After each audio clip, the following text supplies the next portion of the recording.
Hello everyone, welcome to our channel education hotspot and here in this video हम कवर कर रहे हैं आपके MCQ with regard to the modern India.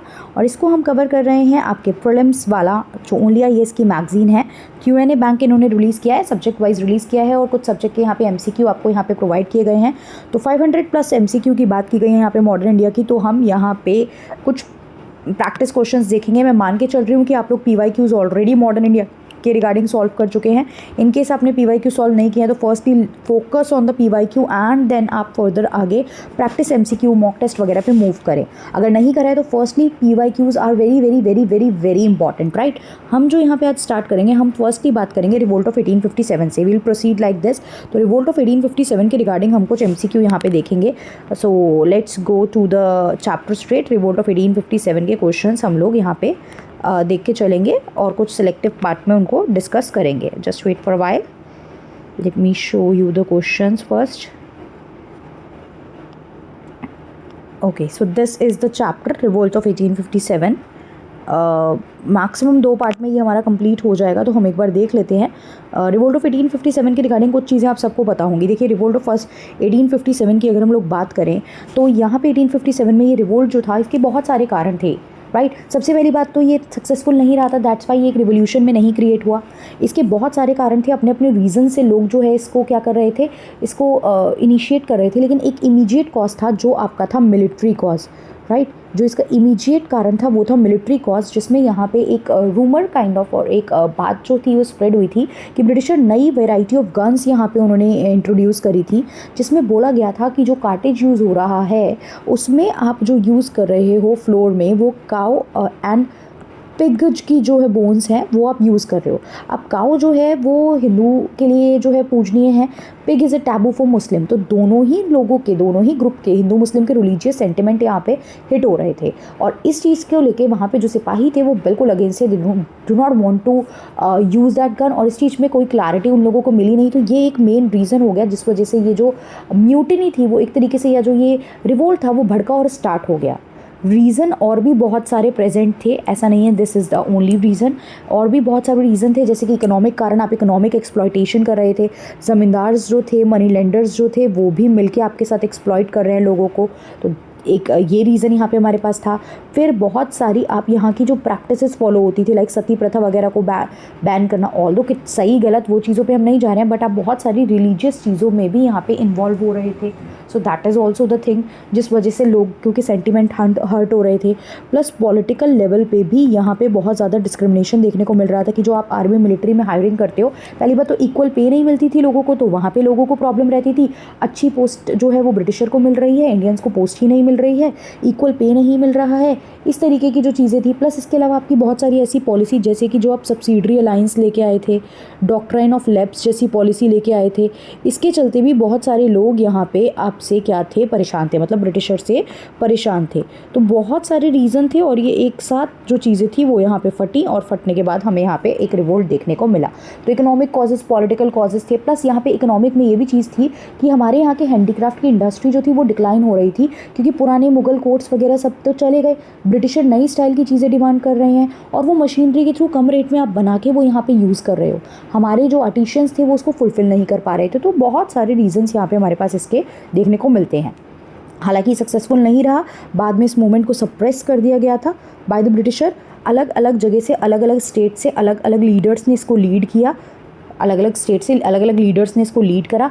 बाद में ब्रिटिशर ने इसको अलग अलग जगह पे सप्रेस करा, ऑल्दो ब्रिटिशर का भी बहुत नुकसान हुआ था इस रिवोल्ट में, बट यहाँ पे उन्होंने इस मूवमेंट को सप्रेस कर दिया था। और इसके जस्ट बाद इसका इमीडिएट इम्पैक्ट की मैं बात करूँ तो रिवोल्ट ऑफ 1857 के बाद ईस्ट इंडिया कंपनी की पावर पूरी तरीके से यहाँ पे ख़त्म कर दी गई थी, और आफ्टर दिस यहाँ पे क्राउन रूल जो था वो इस्टेब्लिश कर दिया गया था। सीधा under the britisher, under the queen यहाँ पे ये सारी चीज़ें चली गई थी। और इसके बाद क्राउन रूल आ गया था, वाइस रॉय की पोस्ट इंट्रोड्यूस कर दी गई थी। तो वो इम्पैक्ट में हम एमसीक्यू के थ्रू कुछ चीज़ें यहाँ पे अब रिवाइज करते हैं। पहले एमसीक्यू देख लेते हैं वन बाय वन। चलिए, तो consider the following statement with regard to the revolt of 1857। The sepoys were paid significantly less than their British counterpart. मतलब जो सिपाही थे उनको ब्रिटिशर से कम पे किया जा रहा था। तो बिल्कुल सही होगी ना ये बात तो, right. Britisher used greased cartridges for the new Enfield rifle, which were seen as religiously impure by the Hindu Muslim. ये मैंने अभी बताया, आप जो कार्टेज यूज़ कर रहे थे उसमें काउ एंड बोन डस्ट में जो था वो काउ एंड पिग की बात की जा रही थी, तो वो यहाँ पे हिंदू मुस्लिम के जो सेंटिमेंट थे उनको हर्ट कर रहा था, राइट। तो ये भी बात ठीक है। फिर आता है ब्रिटिशर ने इंट्रोड्यूस करा जनरल सर्विस इनलिस्टमेंट एक्ट, बिल्कुल ये लेके आए थे, जो फॉरबेट कर रहा था wearing religious symbols in the British army, कि आप जो ब्रिटिश आर्मी है उसमें अपने रिलीजियस सिंबल को नहीं वियर कर सकते। तो this statement is not correct, क्योंकि ये जो एक्ट है ना ये इस तरीके की बात नहीं कर रहा था। ये कह रहा था कि अगर रिक्वायर्ड होगा तो आपको ओवरसीज़, आपको समुद्र पार जाना पड़ेगा, जो कि इंडियंस के लिए एक तरीके से यहाँ पे कुछ चीज़ ये प्रचलित था कि अगर आप समुद्र पार करके चले गए तो आपका धर्म कन्वर्ट हो जाता है, दिस एंड दैट। तो यहाँ पे वो रिलीजियस फॉर्म में चीज़ों को कनेक्ट किया गया था, तो दैट्स वाई बहुत से लोग बाहर जाना नहीं चाहते थे, बहुत से लोग ओवरसीज़ जाके अपनी सर्विसेज नहीं देना चाहते थे। तो ये सिंबल्स के रिगार्डिंग नहीं था, बट ये ओवरसीज़ जाने के रिगार्डिंग था। तो 1 और 2 तो करेक्ट है, बट 3 करेक्ट नहीं है, राइट। तो वो पूछ रहा है कितनी स्टेटमेंट करेक्ट हैं, तो अगर देखा जाए कितनी करेक्ट हैं तो only 2 out of these 3 are correct, right. इन तीनों में से 2 स्टेटमेंट यहाँ पे हमारी करेक्ट हैं। आगे मूव करते हैं अगले क्वेश्चन पे। देखिए आप लोग सोल्यूशन पढ़ लेंगे कि इनकी साइट पे, टेलीग्राम चैनल पे, सब जगह आपको ये पीडीएफ मिल जाएगी। मैं सीधे डायरेक्टली बता रही हूँ, एक्सप्लेनेशन यहाँ ऑलरेडी डिटेल में भी लिखी हुई है, आप चाहो तो एक बार उसकी फास्ट रीडिंग भी कर सकते हो। Which of the following were the reason behind the revolt of 1857? मैंने आपको भी स्टार्टिंग में बताया पॉलिटिकल कॉजेज थे, इकोनॉमिक कॉजेज थे, इमीडिएट रीज़न में मिलिट्री वाला रीज़न था आपका, right. There are multiple causes. तो सबसे पहले तो बोला जा रहा है heavy taxation under the new revenue policy. बिल्कुल, टैक्स आप अच्छा खासा चार्ज कर रहे थे किसानों से, और किसानों से टैक्स चार्ज करने में वो डेप्ट ट्रैप में फंस रहे थे, ज़मींदार पे डिपेंडेंट हो रहे थे, ज़मींदार उनकी ज़मीनों को जब्त कर लेते थे, ब्रिटिशर के पास सब फंड जा रहा था। तो ये बात ठीक है, ये एक रीज़न है। डिस्क्रिमिनेशन अगेंस्ट द इंडियन सिपाहीज, बिल्कुल आप उनको फेयर पैसे नहीं दे रहे हो, आप उनको हाई पोस्ट नहीं दे रहे हो, तो डिस्क्रिमिनेशन था।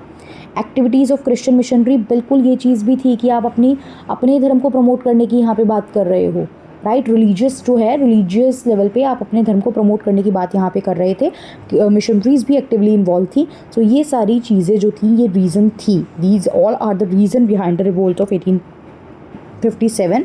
तो 1, 2 and 3 clear, all these are the reason, 1, 2 and 3 will be the answer here. Let's proceed further. Question number 3 देखते हैं। सारे रीज़न यहाँ पे बताए गए हैं, आप चाहो तो एक बार डिटेल में रीड कर लेंगे। Which of the following statement regard to the revolt of 1857? Correct answer बताना है कोड में। It start on 27 May 1857 in the Meerut में स्टार्ट हुआ था, बिल्कुल इग्नाइट मेन मेरठ से हुआ था।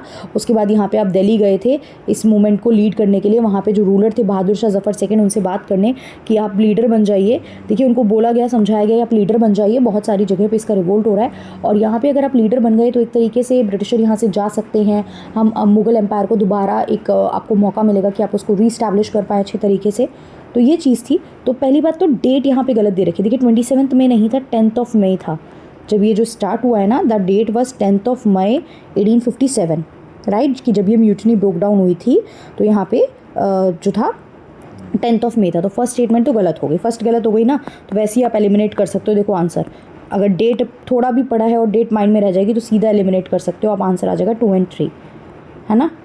आगे देख लेते हैं अब एक बार क्या कह रहा है। वो कह रहा है कि द सिपाही march toward Delhi to meet the old Mughal emperor, बिल्कुल मुगल एम्परर से मिलने गए थे, और ये जो है उनके नेम पे कैरी किया गया, बिल्कुल उनको बोला गया था आप लीडर बन जाओ, एंड एट लास्ट ही मतलब उनके पास कोई ऑप्शन नहीं था, he agree to become the leader, और वो जो थे वो 1857 के लीडर्स बन के आगे आए थे। कौन? बहादुर शाह जफ़र सेकेंड। अगला पूछ रहा है आपसे विच of the following is not correct. ध्यान रखना, करेक्ट नहीं पूछ रहा है, इनमें से कौन सी स्टेटमेंट करेक्ट नहीं है। तो Bahadur Shah Zafar were proclaimed as the emperor of India, बिल्कुल उनको लीडर बना के आगे किया गया था। The revolt of the sepoys, मतलब जो सिपाही थे was accompanied by the rebellion. अच्छा, सिविल पॉपुलेशन भी पार्ट करने लगी थी। इनिशियली इमीडिएट रीज़न तो मैंने बताया ना कि मिलिट्री रीज़न था, तो सिपाही लोग लड़ रहे थे, लेकिन हमारे इस मूवमेंट में जो सिविलियन लोग थे, जो नॉर्मल लोग थे, वो भी अपने डिफरेंट रीज़न से आके इसमें उन्होंने पार्टिसिपेट किया। इकोनॉमिक कारण था, नॉर्मल किसान परेशान थे, आर्टिशियन परेशान थे, पे नहीं मिल रहा था सबको, तो एवरीवन वाज डिस्टर्ब। तो यहाँ पे नॉर्मल लोगों ने भी आके पार्टिसिपेट करना जो है वो स्टार्ट करा था, ये भी सही है। लखनऊ में ये रिवोल्ट नाना साहिब ने लीड करा, जो पेशवा बाजीराव के अडॉप्टेड सन थे, गलत। नाना साहिब कानपुर से लीड कर रहे थे, तात्या टोपे के साथ, लखनऊ से नहीं कर रहे थे। लखनऊ और अवध की बात की जाएगी तो बेगम हज़रत महल लीड कर रही थी। कुंवर सिंह बिहार से लीड कर रहे थे, ये बात बिल्कुल ठीक है। तो नॉट करेक्ट में हो जाएगा सी यहाँ पे, राइट, कि ये नाना साहिब जो थे लखनऊ से लीड कर रहे थे। गलत है, नाना साहिब नहीं लीड कर रहे थे। लीड कौन कर रहा था? लखनऊ से अगर आएगा तो बेगम हज़रत महल। 5th पे आते हैं। Question number 5, consider the following statement, which of the above statement is the direct result of the 1857 rebellion. Direct result मतलब इम्पैक्ट की बात है। तो मैंने बताया ना, इस रिवोल्ट के बाद जब एंड किया गया तो क्राउन रूल आ गया था सीधा सीधा, राइट। तो यहाँ पे देख लेते हैं क्या क्या है। वाइसरॉय की पोस्ट वगैरह आ गई थी। सबसे पहले तो देखो, Indian administration was taken over by queen Victoria, बिल्कुल क्राउन रूल लगा दिया था, ईस्ट इंडिया कंपनी की पावर ख़त्म कर दी थी। डॉक्ट्राइन ऑफ लैप्स जो कि लॉर्ड डलहौजी ने इंट्रोड्यूस करा था, उसको भी अबॉलिश कर दिया था। क्या कहते थे Lord Dalhousie doctrine of lapse के थ्रू? वो ये कहते थे कि जो आपका किसी भी अगर एम्पायर में कोई लीगल हायर नहीं है, अगर किसी का राजा का बेटा नहीं है, राजा मर गया है और कोई उसका बेटा नहीं है, तो गोद लिए हुए बेटे को बेटा नहीं माना जाएगा और वो एम्पायर ब्रिटिश एम्पायर के अंडर चली जाएगी। तो ये अबॉलिश कर दिया था। इस तरीके से आप किसी एम्पायर को एनेक्स नहीं करोगे, ये बोल दिया था after 1857 revolt. Discrimination in the army was completely abolish. अब खुद स्टेटमेंट पढ़ो, कितनी वेग स्टेटमेंट है। क्या ऐसा पॉसिबल है कि कम्प्लीटली अबॉलिश कर दोगे डिस्क्रिमिनेशन को? तो ये तो भाई नहीं हो सकता है।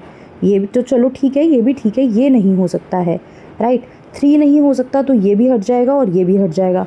और जब 1 और 2 ठीक है तो हमारे पास देखिए आंसर ही ये आ गया, राइट। वैसे स्टेटमेंट भी पढ़ लो। द फर्स्ट दिल्ली दरबार जो है वो ऑर्गेनाइज़ किया गया था। इसके जस्ट बाद तो गलत है, ये जस्ट बाद नहीं किया था। 1857 में रिवोल्ट हुआ तो इमीडिएट इम्पैक्ट नहीं था।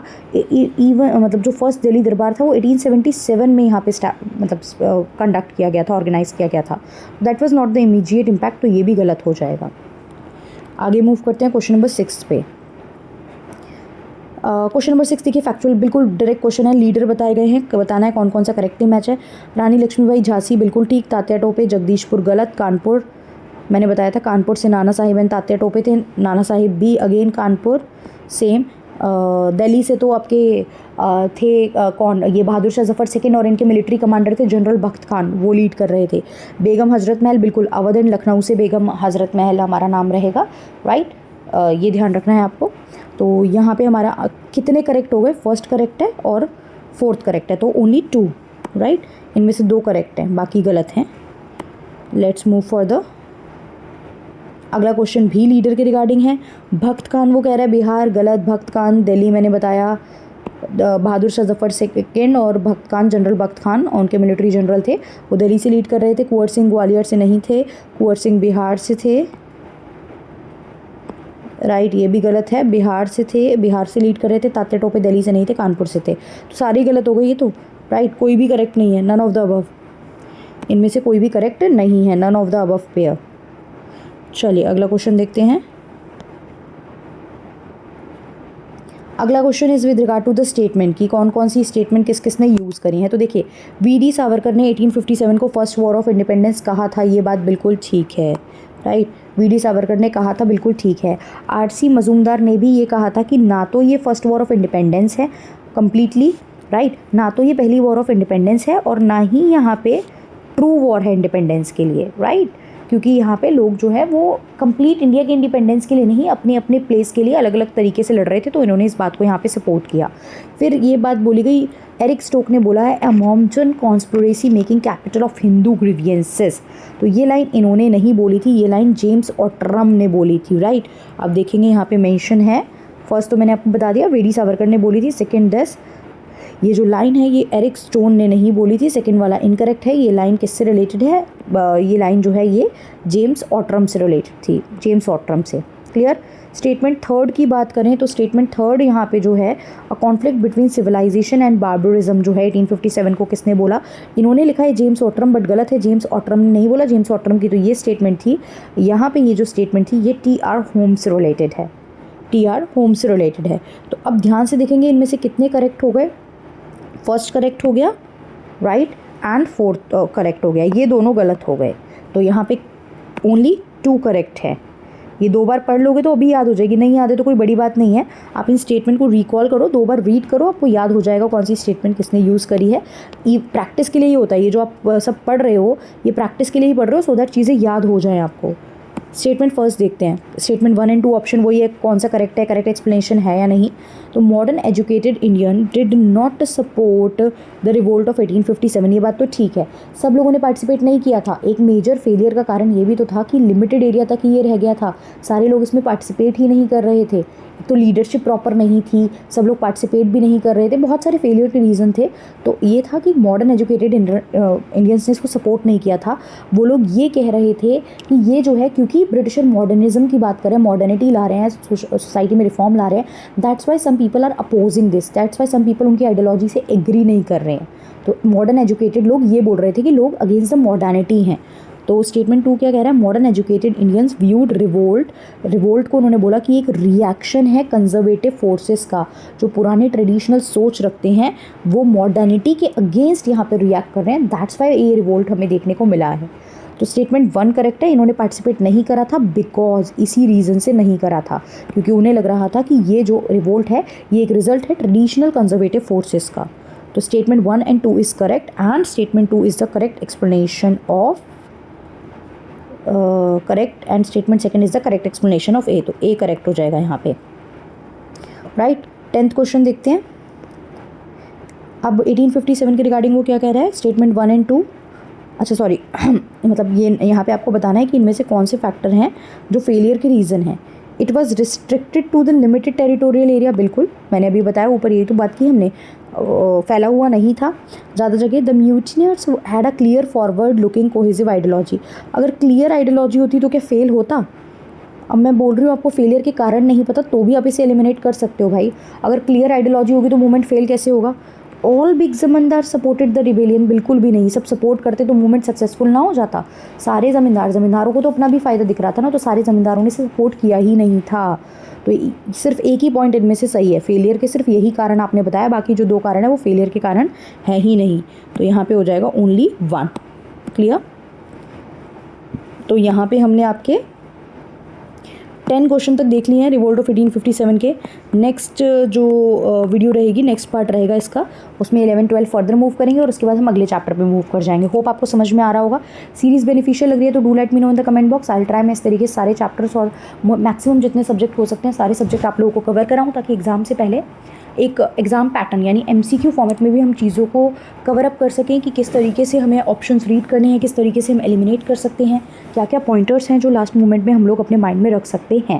That will help you to gain good marks in the examination, that will help you to think like the exam, कि एग्ज़ाम में MCQ आएंगे तो हम उस तरीके से ही अपना थॉट प्रोसेस रख के अपने टॉपिक्स को कवर अप कर पाएँ। So that's all for this video. Thank you everyone, see you in the next video.